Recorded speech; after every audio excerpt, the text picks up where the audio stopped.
오래전에 흙 속에 묻힌 당신의 눈물은 이제 내게 와서 살이 있는 꽃이 됩니다. 당신이 바라보던 강산과 하늘을 나도 바라보며 서 있는 땅, 당신이 믿고 바라고 사랑하던 임을 나도 믿고 바라고 사랑하며 민들레가 되고 싶은 이 땅에서 나도 당신처럼 남몰래 죽어가는 법을, 잊혀지는 법을 배워야 하겠습니다. 이혜인 수녀님의 무명 순교자 앞에서의 한 부분을 전해드렸습니다.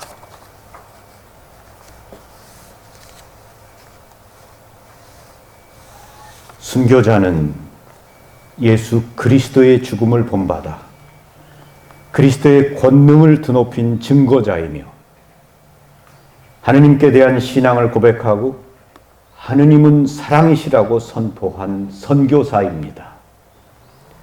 하느님께 대한 굳건한 믿음이 없이는 그리스도 때문에 그리고 복음 때문에 자기 목숨을 내놓을 수 없습니다.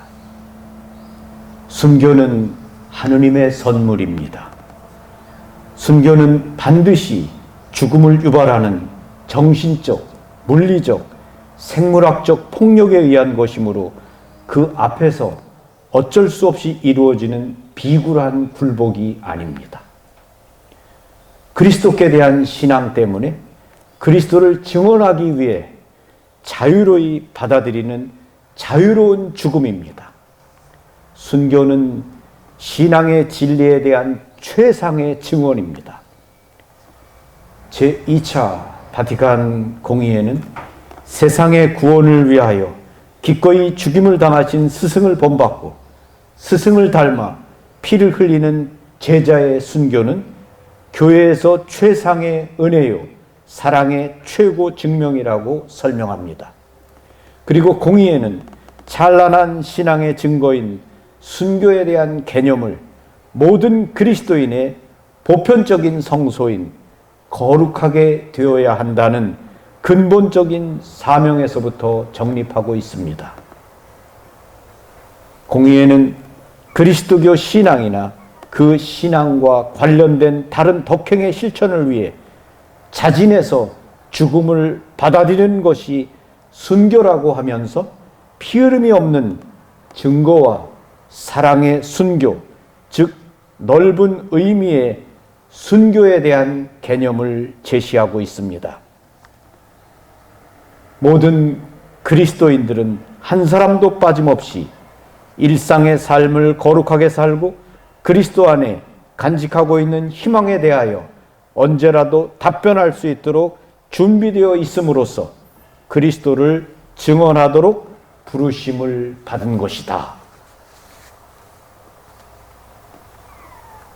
사랑하는 순례자 여러분, 산다는 것은 선택하는 것이며 선택하는 것은 버리는 것이다 라는 격언이 있습니다.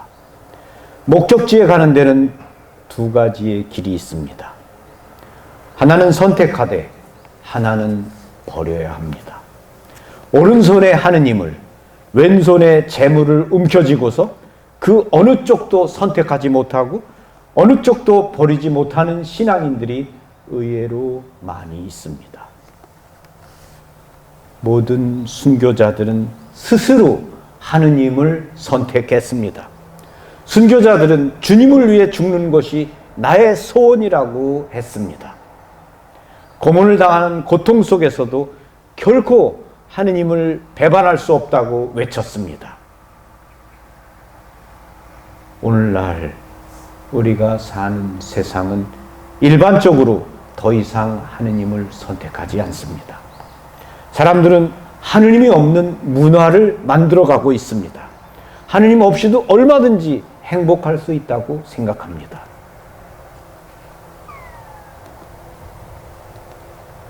저는 하느님의 뜻을 우선적으로 선택하기 위해 자신의 생명을 바쳤던 한 자매와 그 가족을 만났습니다. 신부님, 제 아내가 호스피스 병동으로 떠나는 날이었습니다. 엄마가 아프기 때문에 아기는 할머니가 키워왔습니다. 이제 막 첫 돌이 지난 애입니다. 다른 때에는 엄마를 보아도 엄마에게 오겠다고 떼쓰거나 울지 않던 아이가 엄마가 호스피스 병동으로 떠나던 날 아침에 이제 이 세상에서 엄마를 다시 못 보게 될 것이다 라는 것을 알았는지 엄마에게 오겠다면서 팔을 내밀고 떼를 쓰며 어찌나 우는지 애 엄마도 울고 할머니도 울고 모든 식구들이 다 울었습니다. 병원으로 가는 차 안에서 애 엄마가 울면서 말했습니다. 저 애는 내 생명과 바꾼 아이야. 내 생명과 바꾼 아이야. 5 아이를 키워온 애 엄마가 6번째 아기인 막내를 가졌을 때 유방암에 걸렸습니다. 의사는 애 엄마의 임신 사실을 알고 애를 낙태해야 한다고 말했습니다. 그래야 항암 치료나 방사선 치료를 받을 수 있고 독한 약을 먹을 수 있기 때문이었을 겁니다. 그러나 애 엄마는 나는 성모 마리아를 사랑하기 때문에 나는 예수님을 사랑하기 때문에 낙태는 결코 할 수 없다고 했습니다.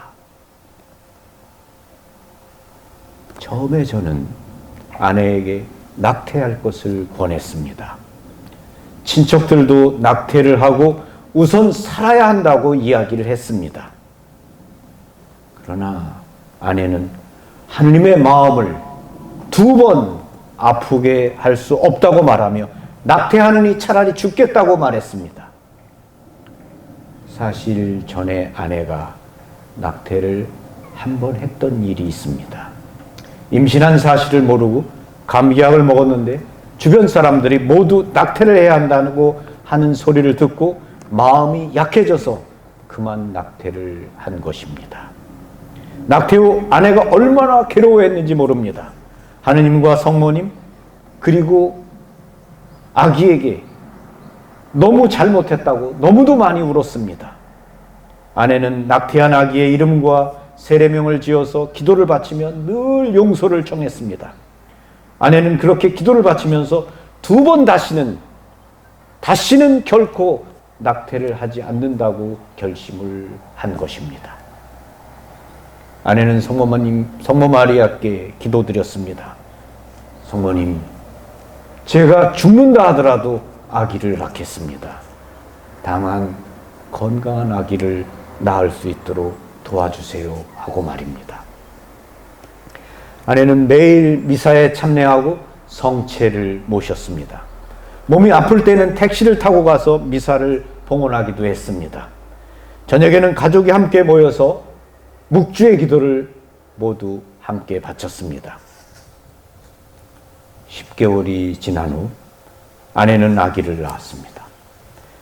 그동안에 아내의 몸에는 암세포가 다 퍼졌습니다. 아무런 치료도 하지 않았고 아무런 약도 먹지 않았기 때문입니다. 아기를 낳고 2달이 지났을 때 암의 통증이 너무 심해서 더 이상 집에 있을 수가 없었습니다. 그래서 아기를 두고 호스피스 병동으로 떠나기로 한 것입니다. 호스피스 병동에서도 아내는 다른 환자보다 더 큰 고통을 받아야 했습니다. 진통제를 맞고도 쉽게 잠을 이루지 못했습니다. 이제 막 돌이 지난 아기와 다른 5명의 애를 두고 죽어야 하는 아내이기 때문에 통증을 덜어주는 주사를 맞아도 다른 사람보다 더 힘들어하고 고통스러워하는 것 같았습니다. 그러나 모든 것을 성모님께 맡기고 죽은 제 아내가 이제는 성모님 안에서 평화롭게 있을 것이라고 믿습니다. 아내는 남양 성모님을 많이 사랑했습니다. 셋째 애가 큰 병에 걸렸을 때 누군가가 남양 성모 성지에 가서 성모님께 기도하며 치유의 은혜를 구하라고 가르쳐 주었습니다. 그래서 우리 부부는 남양 성모님을 찾아와 간절히 기도드렸습니다. 정말 놀랍게도 성모님의 은혜로 치유의 은총을 받았습니다. 그때부터 우리 부부는 남양 성모님께 감사드리며 지난 8년 동안 매월 첫 토요일마다 남양 성모 성지에 와서 첫 토요일 미사를 봉헌했습니다. 감사의 뜻으로 말입니다. 신부님, 성모님을 정말 사랑하는 저의 아내는 낙태를 권유하는 의사에게 나는 성모 마리아를 사랑하기 때문에 낙태를 할 수 없습니다 라고 말하고는 자신의 생명을 하느님께 봉헌하고 아기를 낳고 자신이 일찍 죽은 것입니다. 아내를 화장해서 그 유고를 들고 대학교 2학년, 고등학교 3학년, 중학교 1학년, 초등학교 5학년, 초등학교 1학년에 다니는 아이들과 함께 남양 성모님을 찾아와 울면서 기도드리던 아빠가 저에게 들려준 이야기입니다. 그날 아이들은 엄마가 사랑한 남양 성모님께 엄마가 이제는 고통도 없고 눈물도 없는 하느님의 품에 안길 수 있게 해주시라고 기도드렸습니다. 아기에게 생명을 주고 엄마는 그 대신 자신의 생명을 하느님께 봉헌했습니다. 하느님의 뜻대로 아기를 낳겠다. 낙태를 하여 하느님의 뜻을 저버리기보다는 차라리 죽겠다. 어떤 고통이 오더라도 결코 하느님의 뜻을 저버리지 않겠다. 아름다운 사랑의 순교자입니다. 바로 우리 시대의 순교자입니다. 무명의 이름 없는 알려지지 않은 순교자입니다. 엄마가 그렇게 죽던 날 큰딸 루치아가 쓴 편지입니다. 사랑하는 엄마, 잘 지내? 거기는 어때? 엄마가 생각했던 그런 곳이야? 아직도 믿어지지가 않아. 며칠 뒤면 다시 올 것 같아.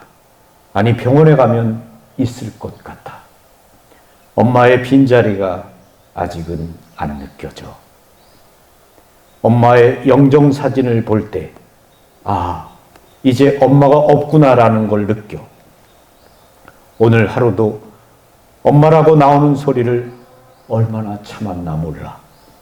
엄마의 영정사진을 보는 동생들을 보면서 아, 진짜구나 라는 생각이 들어.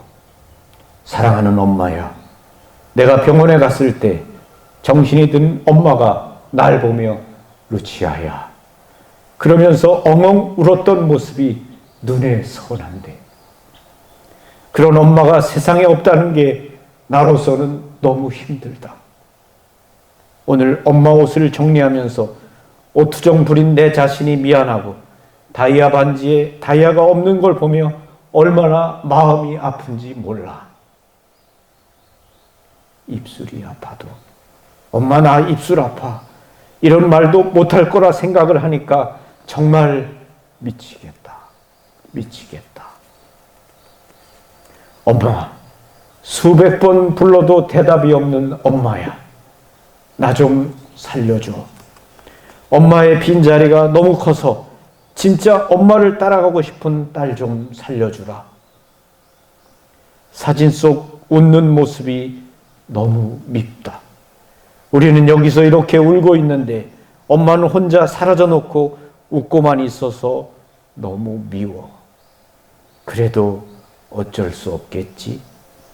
사랑하는 우리 엄마 율리아는 안 보고 싶어? 입관식할 때 우리 엄마 분명히 심장도 뛰고 숨 쉬는 것 같은데 이상하게 엄마가 죽었다고 하더라. 속으로 기도를 해도 답답한 이 마음은 어떻게 해야 풀어질까? 귀여운 율리야, 그 어린 것 어쩌지? 바보 엄마야, 너무 미운데, 너무너무 미운데 미워할 수가 없어. 약속도 안 지키고 가버리기나 하고 잘 살 수 있을 거야, 분명히. 그냥 나 엄마가 잠시 애출했다고 생각해도 돼? 마냥 어리광만 부르고 싶은데 누구한테 그래야 해?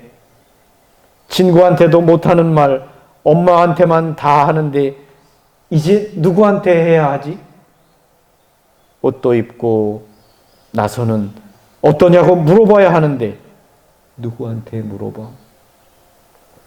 언젠가 엄마한테 했던 말 기억나? 엄마랑 같은 날 같은 시간에 죽고 싶다고. 엄마 없는 시간은 생각해보지 못했으니까. 엄마를 위해서 울어주는 사람이 참 많았어. 좋겠다, 우리 엄마야. 내 친구들도 많이 오고 엘리사벳, 마리아 친구들도 왔어. 옛날에 엄마랑 싸우고 항상 편지를 쓰면 엄마도 항상 답장을 해줬잖아. 지금도 그럴 것 같아. 엄마, 엄마, 엄마, 엄마, 엄마. 너무 보고 싶어. 나도 엄마랑 같이 살고 싶어. 엄마만 행복하면 치사한 건데. 그래도 엄마가 행복하면 좋겠다. 다시 만나자. 좀 오래 기다려야 할지도 아닌지도 잘 모르겠지만 다시 만날 수 있어. 너무 사랑해. 엄마가 사랑하는 큰딸이. 엄마 혼자 갔다고 아빠도 데려가면 안 돼. 진짜 안 돼. 알겠지? 대신 사랑하는 만큼 힘을 줘.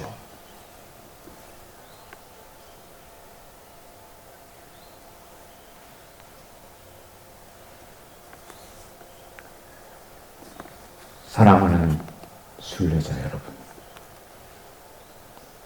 수많은 사람들이 예수 그리스도의 이름 때문에 비록 피는 흘리지 않을지라도 괴로움을 겪고 있다는 사실을 잊지 말아야 하겠습니다. 그들은 그리스도께 대한 굳은 신앙을 고백하고 그리스도를 증거하기 위해서 고통을 견뎌내고 있습니다. 세상의 죄를 대신 속죄라도 하듯이 그들은 지상의 어려움들을 사랑하며 괴로움을 겪어내는 가운데 순교에 동참하고 있는 것입니다. 그들이야말로 자기 십자가를 지고 묵묵히 그리스도를 따르는 사람들로서 현대의 순교자들입니다. 이들이야말로 그리스도의 이웃에 대한 사랑으로 말미암아 겪어야 하는 아픔을 묵묵히 견뎌내는 사랑의 순교자들이며 하느님의 위대한 뜻을 위하여 싸우는 무명의 용사들입니다.